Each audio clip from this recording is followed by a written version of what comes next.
Hello guys. इस video में हम डिस्कस करेंगे सीजीएल के आज के थर्ड शिफ्ट के बारे में। मेरा एग्ज़ाम था आज थर्ड शिफ्ट में और मैं आपको बताऊंगा कि एग्ज़ाम कैसा था, क्या आगे के लिए हमें क्या करना चाहिए। क्वेश्चंस नहीं बताऊंगा लेकिन कैसे क्वेश्चन थे, कितने क्या लेवल था, मैं आपको सब बताऊंगा। तो शुरू करते हैं। मेरा एग्ज़ाम था आज 14 सितंबर, शिफ्ट थर्ड थी मेरी, थर्ड शिफ्ट। और जो जैसे स्टेनो के टाइम पे और सिलेक्शन पोस्ट के टाइम पे दिक्कतें थी कि माउस काम नहीं कर रहा था, स्टाफ का बिहेवियर, सेंटर, ये सब अभी नहीं था, कुछ नहीं। अब सब बहुत अच्छे से काम कर रहा था, माउस अच्छा था, स्टाफ अच्छा था, बिहेवियर अच्छा था, सेंटर भी बहुत अच्छा था, नो डाउट। बात करते हैं एग्ज़ाम की। तो आज का एग्ज़ाम जो ओवरऑल एग्ज़ाम था वो इजी से मॉडरेट की तरफ ही था। मतलब जितने मैंने पीछे की शिफ्ट भी देखी हुई हैं तो कोई भी हार्ड नहीं बोल रहा, इजी टू मॉडरेट। और हाँ, इजी टू मॉडरेट ही आ रहा है एग्ज़ाम। जो पहला रीजनिंग का सेक्शन ओपन होता है, वैसे इसमें ओपन तो होता नहीं है, सब कुछ अपने मर्जी से आप कर सकते हो। तो रीजनिंग में क्या आया था, रीजनिंग अराउंड आपको पीवाईक्यू से भी आसान आई थी रीजनिंग, जैसा कि मैंने एक्सपीरियंस किया है। जो आप मॉक्स में करते हो या पीवाईक्यू पेपर लगाते हो ना, उससे भी बहुत आसान रीजनिंग थी। मतलब 24 से 25 क्वेश्चन बहुत ही डुएबल थे, इजीली कोई भी कर सकता था 24 से 25 क्वेश्चन।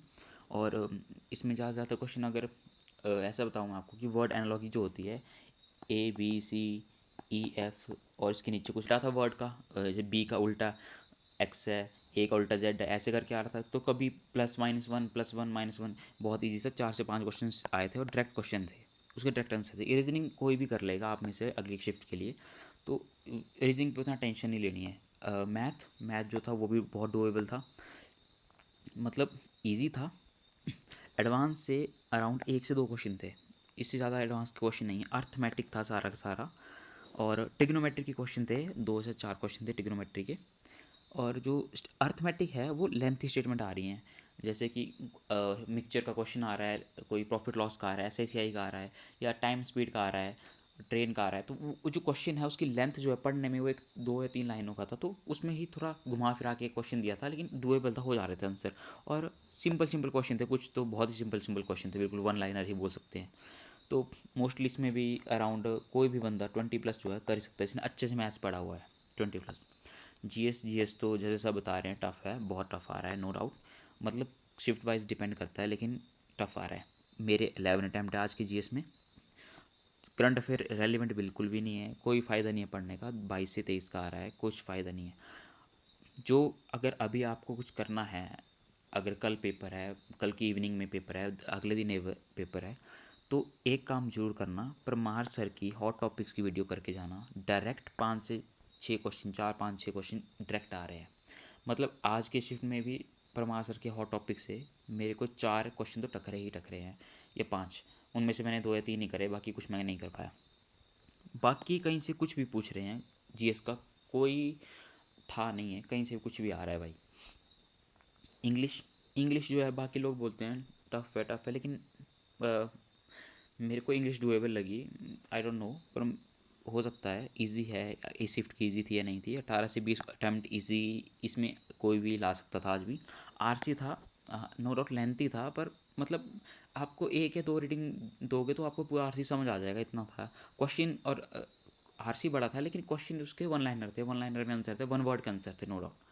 मिस स्पेलिंग वर्ड थे वो मॉडर थे, नो डाउट ईजी नहीं थे। आपको थोड़ा अगर स्पेलिंग अच्छे से आती है, मतलब स्पेलिंग भी बहुत बड़ी बड़ी स्पेलिंग और अजीब अजीब स्पेलिंग थी, वैसी वैसी स्पेलिंग थी।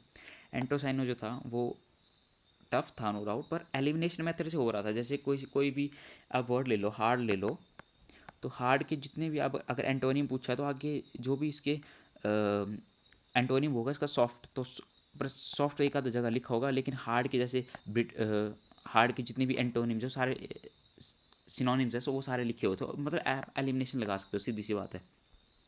पैसिव वॉइस, एक्टिव वॉइस, वो भी नॉर्मल नॉर्मल सी जैसे एग्जाम में आती है, आप मॉक्स में देते हो, बस यही है। अब आगे की शिफ्ट के लिए आप क्या करना कर सकते हैं।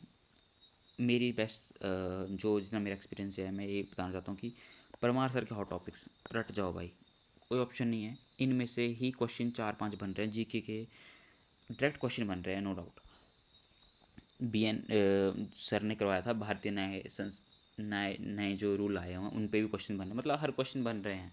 क्वेश्चन नहीं बता रहा, बस आपको बता रहा हूँ कि ये एक्सपेक्टेड है, आ सकता है, एक्सपेक्टेड है आगे एक शिफ्ट के लिए। पर हॉट टॉपिक्स तो पढ़ के ही जाओ, सीधी बात है। मैथ और रीजनिंग के लिए पीवाईक्यू से भी आसान है। मैं तो बोल रहा कि इसको इतना टेंशन मत लो, मैथ के बस लेंथ स्टेटमेंट है। जिसने जिसने पीवाईक्यूज अच्छे से करे हुए हैं, जिसका कॉन्सेप्ट अच्छा है, वो इजीली मैथ और रीजनिंग में 20, मैथ में 20+, रीजनिंग में 24 तक इजीली कर लेगा। इंग्लिश इंग्लिश की टेंशन मतलब हो जाएगा, इतना टेंशन लेने की बात है ही नहीं।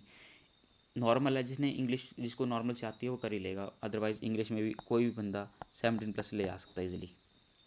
तो मैं अपने अटैम्प्ट्स आपको बता देता हूँ कि मेरे अटैम्प्ट्स अराउंड, में जब लास्ट टाइम देखा था 65 था, फिर जब मैंने पेपर करा था एंड में तब मुझे ध्यान नहीं था, तो अटैम्प्ट अराउंड 70 तक मेरे अटैम्प्ट है।